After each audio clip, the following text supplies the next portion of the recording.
Bee fams out there? How are y'all doing today? Today, we are so excited. We have a special guest, and every time we have special guests on, it's like we are ecstatic. But we really have someone super special here that we're excited to share and bring forth just the message that they have, that she has on her heart. So we have Allison McGregor here, and she is the author of Growing Up Antoinette book series and has a new book out. It's a children's book, just sharing all these mischievous missteps and things and true stories from her mom, and in a fun way, but keeps that fun and excitement in our family. So how are you doing, Allison? Welcome. Thank you so much for having me on this podcast. I'm so excited to be here. It's been a great long weekend in Canada, and I'm picking up on that 4th of July energy from you guys today. So just so excited to be able to do this with you. I love how they're so close, right? You got Canada's birthday, you got July 4th, our independence celebration, everything is right there. So love it that we can stay connected kind of in that sense too. So our investors really timed that out well for us. Yeah, right. I know. We're gonna have to just thank them, And we're on two opposite sides. So we are totally South Texas, and you're way up north in Canada. So I would imagine it's a lot cooler up there than our dramatic heat down here. So it certainly is. I don't think our heat can compare to what you would experience in Texas. Well, we're so excited to have you. We really are. And just kind of the fun that you have within this book series, kind of talking about that. But before we dive deep into this topic and everything, we always love asking, since we're a family podcast, just what is your family dynamics? What, your makeup, your kids, your life, what does that look like in a day to day? Yeah, well, I live in a small town just a little bit north of Toronto, which is our big city claim over here. So we're really close to cottage country, which means lots of outdoor experiences with our family. We have 4 very extreme seasons up here, so it's important for us to be able to raise our children to and be able to enjoy all of those. So as much outside time as possible. I have a 3-year-old daughter who's yelling at my 2-year-old son right now in the background. And then baby number 3 is due in February. So we're having E.N.J.O.Y. And we live here with my husband and my dog, who is our firstborn and the hairiest of all of the children here. He kind of keeps the house in order, I would imagine. Yeah. And he tries. Yeah.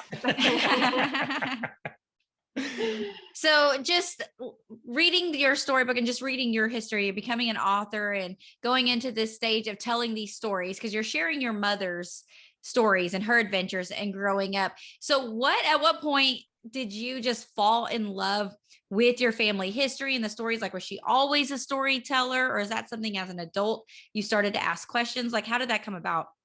Yeah, I guess, the art of storytelling is something that's always been ingrained in me. And I've been lucky enough to have these amazing stories told to me by my mom at bedtime and at nap time. So I've always been exposed to them. And just from my grandpa to my mom, even my dad, all so good at crafting together a good story to keep you engaged. And I just fell in love with that. So since I could write and not even very well, I've been putting together stories of my own. So it's just been a part of me. And I think because I love such a good story, being able to connect myself to my family through that became incredibly important as well. So for knowing my family history, I feel like that's so intertwined with loving the art of storytelling as well. And it's just, maybe it's just a personality trait. I really like knowing history in general, and family trees are really, I don't know, they're just intriguing to me. So I like knowing who my great-great-grandpa was, what they did, how they came about living in all of these crazy places. Like my mom's side of the family were travelers and ended up in the West Indies somehow, stayed there for a few generations, and then whisked my mom away to all of these places in Africa and Pakistan and Jamaica, and I ended up in northern Ontario, Canada. So a little colder, not as exciting on paper, I would say, as some of these places my mom has been. But yeah, just chock full of imagination and mystery, and it's just totally fun to unwrap in a good story. So I've been really lucky that way. I love hearing that just kind of you growing up and how that was almost like your family culture, that y'all were storytellers, that they would share stories and tell of history and things of that, and to where now it was instilled in you so much that you have such a love for that. So that is so amazing that was just kind of your family makeup. I love Yeah. hearing it. It really is like a lost like a lost art now that people aren't, back in the day, we've talked about this on another podcast. I think we were talking about camping or sitting by a fire or fishing or whatever, and how like back in the day, you sat around and they told their stories, and you didn't have anything really else to do. So you were like listening to your family stories, and then you passed it down like that. And now it's just not something that we do as often, right? I remember it wasn't until my grandma was passing away that I started asking questions and hearing some, like even where like my name came from and the college that she went to and how like her and my grandpa came about, like this history that now like I treasure, but I didn't bother asking or talking about those things. So I love hearing you say how like you were intrigued by that, but also your mom she would naturally tell you the stories, right? Yeah, it was, and it ended up being better than a lot of the kids' books that we had anyway. So I'm sure my mom at the end of a long day would rather read a children's book where she doesn't have to think about crafting the story. But yeah, I mean, those were the stories that were preferred. So yeah, and like you said, it is a bit of a lost art, and it just reminds me. I don't know if you're in the throes of wedding season right now, but when it comes to the speeches and stuff, it's like, oh, okay, yeah, that was a good one, and I feel like they're far and few between now because it gets lost being able to speak like that and from like a profound place, so it's meaningful. Yeah. Well, and I love how you say meaningful. One of my fondest memories as a kid was my grandmother, and she lived in a different city, and she came down, and I had to write a paper for school. I was a young kid, going to be fourth, fifth grade, and I had to write about a family member, and she was down, so she got the luck of the draw. And I was sitting there and asking, I said, okay, so what was it like when you were a kid? And I've got my pen and my paper, and I'm like, okay, grandma, tell me. And she goes to start telling, and I go to writing, and she goes, no, Randall, put that down and just listen. And so I did. And she told me her story of growing up on the farm and her and her sister. And I'm like, those memories still stick with me today. There's so many stories that I've been told throughout my life, movies and all that, but that one is cherished. That one I just treasure. So I could only imagine your mom and, telling you these stories and how just memorable they are to you. Yeah, So exactly. did you grow up in that too? Because you say her life growing up was very adventurous. So did she settle down and then she was like raising y'all and just sharing these stories, or was your normal day-to-day life going and doing all of these things too? Or maybe adventures, but not quite the same? I would say adventures, but not quite the same. And maybe, hindsight's 2020. So I don't think I appreciated the adventures she was trying to create for us, because I was only comparing my, quote unquote, boring suburban life to these crazy outlandish stories my mom would tell. So, stealing cars, which I probably won't write into a book, but stealing a Jeep and going down these long dirt roads when she's 10, 11. I'm like, well, I can't do that here. That's not very fun. So I considered only stealing cars or like bumping into elephants and giraffes as being an adventure, and not really appreciating until I was much older the kind of adventures that she would map out for me and my brother. So I wish that's something that I appreciated more at the time, but I think at least I'm hoping my apology is by writing these books for my mom. I really did appreciate you. And especially being a mother myself, it's like, oh gosh, I just want to kick my 11-year-old self sometimes, but I could have, woulda. Yeah, it's just, and it's a bit like comparing apples and oranges too. Different time, different place. For sure. But you can find adventure anywhere as long as you stay curious enough to look for it, I think. So Oh, I love that. it just wasn't curious enough. Yeah. But, kind of looking back, your mom was planting those seeds, right? And I love hearing that because, as parents, sometimes we can see our kids and feel like they're not appreciating what we're giving them. It's kind of like, don't you know what you're getting or what I'm giving you? And it's like, come on, grab this. But you did. You just, now it's like your life. It was like those seeds planted. Now it's flourishing in you to where now that story, those stories, everything that your mom taught you and showed you and shared with you, you're sharing with the world now, and that's so powerful as parents to be able to hear that, keep up the good work. You may not see the fruit right now, but man, you are just exposing your kids to this stuff. Just like I love how where you're at now is I can see the life in you and just how the excitement and everything, and that's so amazing. So I know I wished I could go beat my own self up back when I was a kid too. But, No, you can't think about it too much or else it's a dark, dark hole, you'll fall down. Yeah, for sure. Has it changed how you parent though? Like, are you real adventurous with your children? I know they're young still, but is that something that you make sure you instill in y'all's day-to-day life?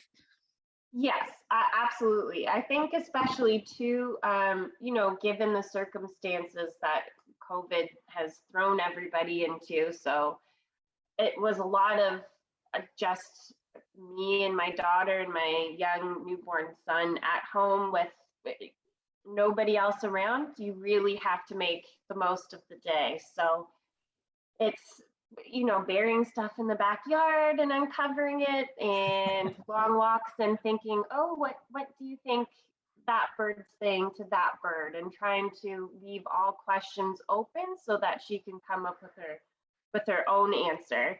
And I think at least for us it's working, because now that she's 3 and talking a bit more, the stories that she says out loud to herself are just incredible. So I like that this has somehow sparked her imagination to kind of put her own 2 and 2 together, even if they don't match for an adult mind. I just love the little world that she's creating for herself because of it. And it makes for interesting days, and I wouldn't have it any other way because of that. Wow. Yeah, they're so fun at that age. It is the imagination is just out there. And it's so cool as a parent being able to see that and witness that. And so no, that's all. So what were some of what did you learn from the adventures that your mom shared with you? Were there any pivotal moments or just things that stick out to you from all the stories? I would say it became really clear how different we are personality wise, because I was always somebody very scared to get in trouble, very willing to stay in line, do what teacher says. I will do my homework because I don't want to get detention kind of thing. And my mom was a very step out of line because she thinks that's the right thing to do, and will always speak up for herself. Or I'm more of I really need to consider my words before I say anything out loud. So I always was really envious of my mom for that reason too. So I hope that comes across in the books and in the series as a whole, where she never lets the standard or the norm dictate where her curiosity is going to take her, or where she thinks right lies. It doesn't matter if it means she might get a slap on the wrist from her teacher. If she thinks that's the right thing to do, then she's going to go ahead and do it and voice her opinion about it. And I think that is an important lesson for a lot of kids, and especially young girls too, where sometimes it's necessary to fall out of line to stand up for yourself. Yeah. And it's maybe like a little too deep for this series, but I really like the idea of curiosity guiding you and opening up the world and opening up doors because of that. So don't be scared to ask questions or get a little dirty to find out those answers, essentially. Yes. I love that, because I'm very similar to you, where I'm just going to do what I'm told and I don't question. And pretty much through my childhood into adulthood, I didn't really question anything. And our youngest, she questions everything in all authority. And it caused a lot of static as a parent, because I'm like, we're just supposed to follow the rules. This is why the rules are there. They keep us safe. This is what we do. And so learning as a parent to see that sometimes that challenging isn't always a bad thing, that it's what is necessary for people to learn and to grow and to accept each other, because rules are put in place. And I do believe in rules and laws and all of that, and they help us stay safe. But there are things that are put in place sometimes that do need to be, that somebody put out there and do need to be questioned in a sense. So I love that you were able to learn that from your mom. And me personally, I'm learning it from my child. And it is a difference in the personality type stuff. Yeah. Okay, I'm glad me and you are in the same boat then. Yeah. Sometimes it just makes me feel like a little prude, but yeah. No, not at all. Yeah. And it's, it's the different personalities. And I think learning that from our kids or learning that in our family is so important, because there's so many differences. We're not all created the same in a sense. We all have different ways of thinking and approaching life, and not to put that in a box that we can do societally sometimes, that, we just feel like we've got to be this, but no, why? To be able to question that, and for that to be okay to question that, and realize that we're all different, and that's okay, and that's beautiful. So if we were all the same, it'd be a very boring world. Exactly. And I think you really hit it on the nose, where it's the why question that sometimes we don't ask enough, because I think that gives us to a greater understanding, a greater level of empathy towards the situation and other people as well. And sometimes it can seem really abrasive, but it shouldn't always be asked in a way that sounds like they're challenging you. It's just trying to open up a door for a deeper connection between what's happening in the world around you. So yeah. Well, and our generation comes from that time of because I said so. And so when kids ask why, and I taught pre-K for many years, and why is a big question that they ask in these early stages, like your kids, why? And a lot of times when you explain the why, and even into the teenage years, we found if you could explain the why behind it, then they're like, oh, okay, that makes sense. But sometimes it makes sense to us as adults, but doesn't to them. And we just use that because I said so, because that's what was told to us when we were younger, and we passed that down. And so, but when you can look past that and just get to the why behind it, then it becomes clearer to everyone involved. Like, oh, okay, now that makes sense. Yeah, exactly. My daughter right now is in the stage of asking why, but it doesn't matter what I say. I just get an, oh. Okay, good. I'm just going to wrap that up, and we're not going to touch that question for another 5 to 10 years. Right? We'll put a pause on that. Yeah. Hey, B-Fam. We'll be back in just a minute. Check this out. So, Scarlett, what's your favorite thing about summer? If I had to pick just one thing, I'd say having fun with my family. I feel like summer is the easiest time to go on new adventures. We laugh more together, create more memories, stuff like that. What about you? Oh, yeah, definitely. Me too. I love the beach, family hangouts, barbecuing outside. I can smell it. Hanging out by the pool. It's crazy because it always seems that everyone gets along so much better when we're doing things we all like doing. I agree. That's exactly why we created Enjoy the Journey. For sure, we found out that having fun together as a family gives you that joy-filled home that brings healing and keeps your family healthy, both mentally and physically. Then we lean on what God says in Proverbs 17:22, that a joyful, cheerful heart brings healing to both body and soul. But the one whose heart is crushed struggles with sickness and depression. We found that when our family is having more fun together, all the blended family challenges weren't near as bad. Our family becomes stronger, healthier. So we try to create more of those opportunities, which led us to create Enjoy the Journey. This is a new way that guides your family through finding more things your family enjoys doing together. It really does. And it's so easy to do. I think the great thing about it is that it helps you find more family things that you like doing, but it also guides you through finding more fun things for your marriage, more fun things for each one of your kids, and it's especially helpful for the step-parent relationships. It really shows you that the more fun you have, the less problems you'll see. It walks your family through finding more things you like doing in a fun way, and it sets you up to walk away with a great plan that your family will love. So no matter how long you've been a blended family, this meets you where you're at. It really is a fun journey that your family will be so glad you went on. So check it out. The link is in the show notes, and let your family enjoy the journey today. Now back to this episode.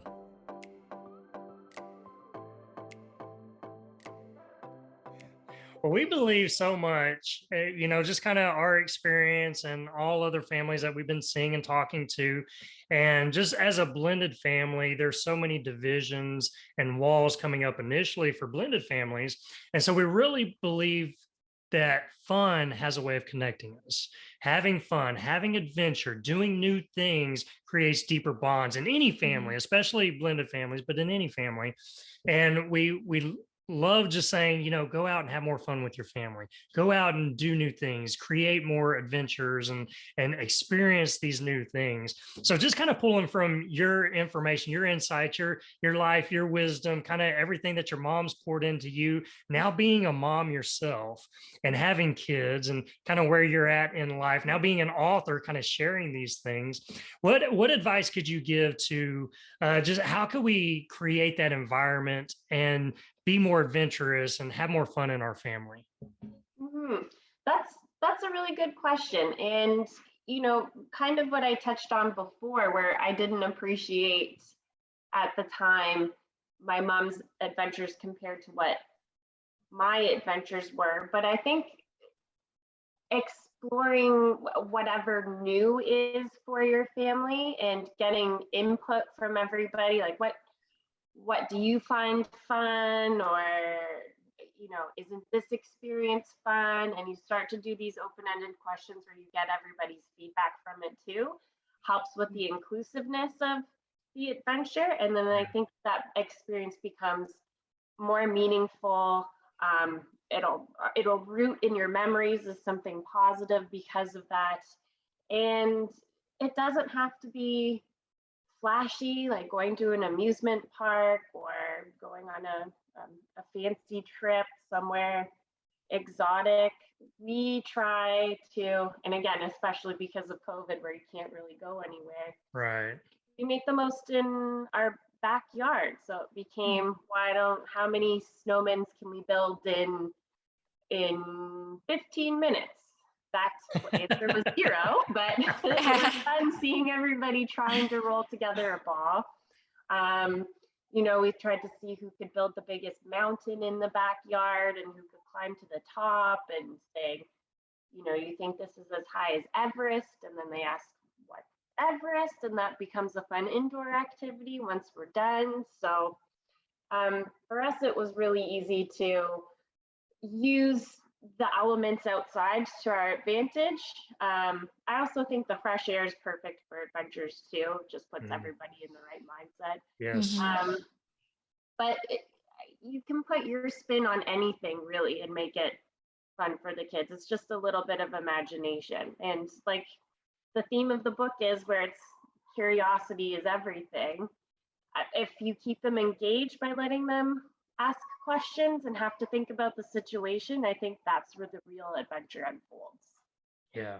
Man, I love Mhm. that. And I love that because a lot of our listeners, 'cause we wholeheartedly believe what you're saying as far as asking the kids and getting them involved and doing things that align with things that interest them as well. And I have had people in our community that'll be like, well, that's awesome, but my kids are, younger still. So they really, can't say those things. So I love that even with your 3-year-old and your 2-year-old, right? Like that you're able to pull that out of them and still take them out and meet them where they're at and start having those adventures even at such a young age with them so that they are curious in that manner. So it does truly work, right, for all ages, and you're just setting the stage for what's to come in the future with them. Yeah, exactly. And I think that becomes so important in parenting, is just setting the stage, and then they make the show themselves. So you can't direct them to what the play is going to be and what the genre is going to be or whatever, but setting the stage is the most important part, I think, for parenting, because it's guiding them on their way instead of dictating where they have to go. I love that. And I love how you setting the stage. That's such a Yeah. great example. And, you had mentioned something about really getting their input on doing things, having fun. What do they like doing? What do they not like doing? Or what do we like doing as a family? That is so important. Is, we had always said that, if you plan a trip and you're going to take your kids to Hawaii and they have no interest in Hawaii, you're pulling them kicking and screaming, they're not going to enjoy it. They're not going to have fun. Do something that you all love doing that they have that buy-in for. And then you're going to get so much better results. And then save that big trip for you and your husband or you and your spouse, right? Y'all go have your alone time and you're going to really enjoy it then. So, doing things as a family that you all love doing or you all have an interest in. And I love how you say that it doesn't have to be anything big. It can be going outside in the backyard and doing things, building a snowman. Unfortunately, we don't have that privilege here where we are. We'd be building like a sandman or a mud man. I don't know, but but getting creative and keeping it fun, getting outdoors. You're so right. That's such a huge thing that I think today and our generation, all the generations, we're inside so much here lately, it seems like. But getting outside scientifically has proven that it does something to us. It really does get us more motivated and just energizes us as beings. So I love those are such great points that you brought out. Yeah. And I was going to say, so like in blended families, because you're not a blended family, right? Because Right. yeah, I didn't think you said that, but in blended families, we have this story that's been told that's kind of like happened to us, or, for whatever reason, our families, have broke apart and have created a new family. And a lot of times we can get stuck in our mindset on the negative side of that and not really realize what's to come in the future that we have. The story to still be told.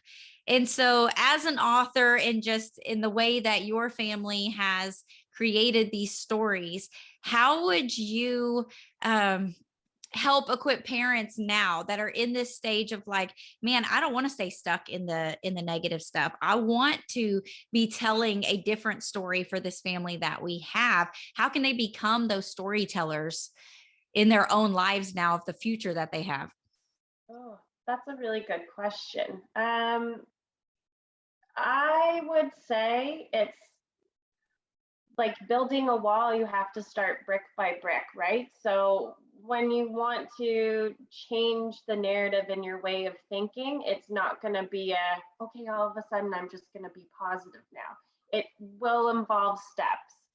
So start with one small thing and expand on that bit by bit. So it can be one great family dinner that happened, somebody told a funny joke maybe, and use the humor in that joke to build on that being the funny story that's told at the dinner table. And then it's what's everybody's funny story at the dinner table. And then maybe that becomes okay, who's going to have the best joke or anecdote of the day around the table for that lightheartedness, and then that can turn into, you know, your own mini anthology for the family and go from there. I guess one small example, it could be whatever, but it does need to start small so it doesn't seem overwhelming, and then all of a sudden over time you're going to realize you actually have changed your way of thinking and you have changed the narrative for your family, and then the negative just seems so obsolete by that point because you created this new beautiful memory as a new whole. Oh, I love that. And I love that the way you do it is so natural. It's not like you're sitting everybody down and like, that's story time. But like over the dinner table, you're having these discussions or you're telling jokes, you're being lighthearted, you're telling stories in those moments. We keep hearing it over and over again, how powerful the dinner table is. Oh, yeah. We were out to, doing a function last night, and she was talking about the power of family dinners and sitting together all around and using that time. And we totally believe in that. And I think you said bedtime earlier as well, right? It's another time that you use telling stories. You have any other like moments like that you pull out of the day where you use to create these stories? I would say bedtime and the dinner table are the two most important ones for us. We used to have a time before naps became all crazy, but I had a good hour time slot where both of the kids would be awake and done with morning play, starting to wind down, and it would be a great cuddle time and talk about, you know, all of the tactile things that they had just done. And wow, that was a big dinosaur you made, Zoe. And how big do you think that dinosaur would be? Could it fit in the house, kind of thing? And then we'd find a book about dinosaurs and everything would sort of snowball that way. And it was a great chance for my son, who's a bit younger, to have something to look up to and get his little mind spinning in all these weird, wonderful ways. And then a great way for my daughter to go to bed or go down for her nap when she used to sleep, with all these great ideas in her head and going to lie down feeling mentally fulfilled in that sense.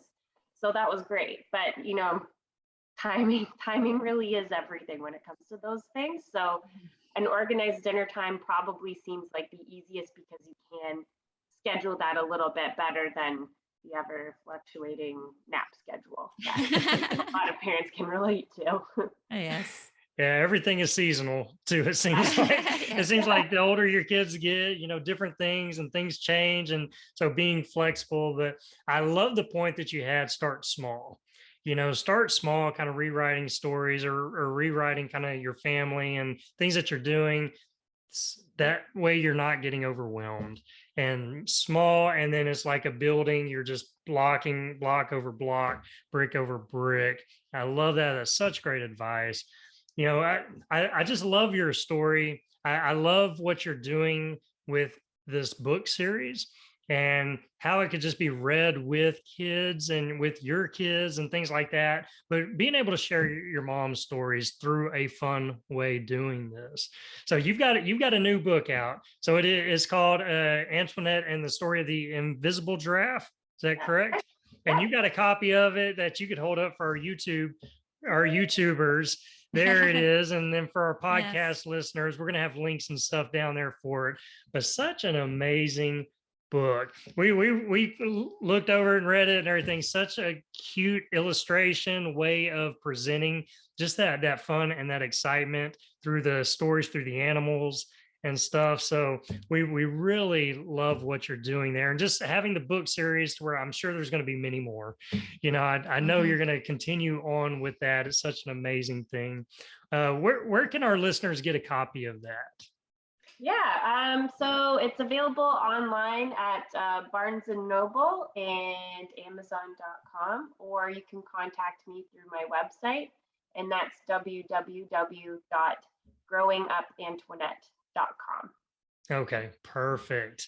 Well, we'll put those links down there in the show notes for all the listeners out there. You got to get a copy of this. This is just a fun story, and you know, just put together so well. But I love the history behind it. That it's not just a story, but these are stories that come from your mom. It comes from your history and everything that you've learned growing up as a kid, that now you're sharing it with the world so that it can be a blessing for other families and help spark their creativity and give kids new ideas and expose parents on ways to help create those new adventures with their kids. So thank you so much for sharing that with the world.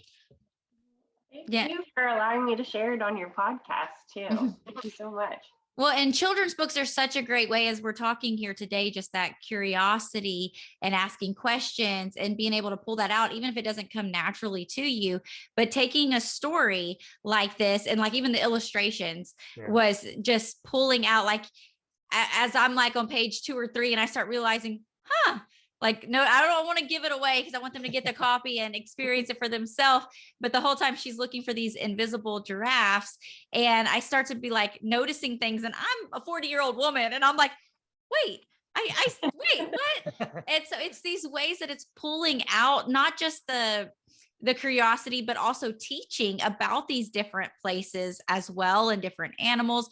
And you get to ask these questions, and books, especially children's books during these early years, are a way to connect parents with their children. You're having this like closeness because you're sitting together and you're reading and you're pulling out these stories. And then from that, you're able to then take that curiosity and take it, like you said, in your day-to-day life where you're going out, say you read about the giraffes or the elephants and the jellyfish, because you have a book about the jellyfish. And then when you go to the beach or you go to these places, you're bringing in that education that you just had, those moments that you had together, and you're seeing it in real life, or doing the opposite. You're experiencing it and then coming home and reading more about it. So I love that because it's creating that bond with each other in those moments. Thank you. Thank you. Exactly what I was going for. So you just said everything perfectly for me.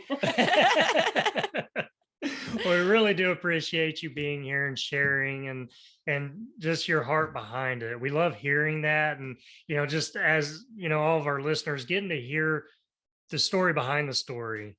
So thank you for sharing that. And thank you for taking your time to be here with us. We do appreciate it. Thank you so much for having me. It's really been a pleasure to speak to you about the book and about everything else. So it's really been great. Thanks. Well, enjoying your blended family. I know you're walking away from this going, wow, okay, we can rewrite our own story. We can rewrite our own family story. We can start telling it in new, fun ways, and being able to share, being able to use resources and books like this to help get that creative engine going and spark new ideas and curiosities within your kids. So it's so amazing that, we have that power, we have that ability to be able to share this with our kids, to be able to explain our stories to them and inspire them just with our history. So love that. It's starting small, but it's going out there, getting creative. Even it doesn't have to be big. It can be small things, right? So, it doesn't have to be anything huge. So go out there and rewrite your stories, tell your stories, be encouraged, get creative, and inspiring curiosity in your kids. So listen, we love you, and we will see you on the next episode. Bye, guys. Bye. Thanks for joining us today. We hope this episode has been a blessing and encouraged your family journey. Make sure you stay connected with us and join our weekly Blended Family newsletter. We send an email out every Friday morning full of support and encouragement. And when you join, we also want to give you a free gift. So go get yours today. The link is in the show notes below. Have an amazing day. Remember to enjoy the journey with your blended family, and we'll see you on the next episode.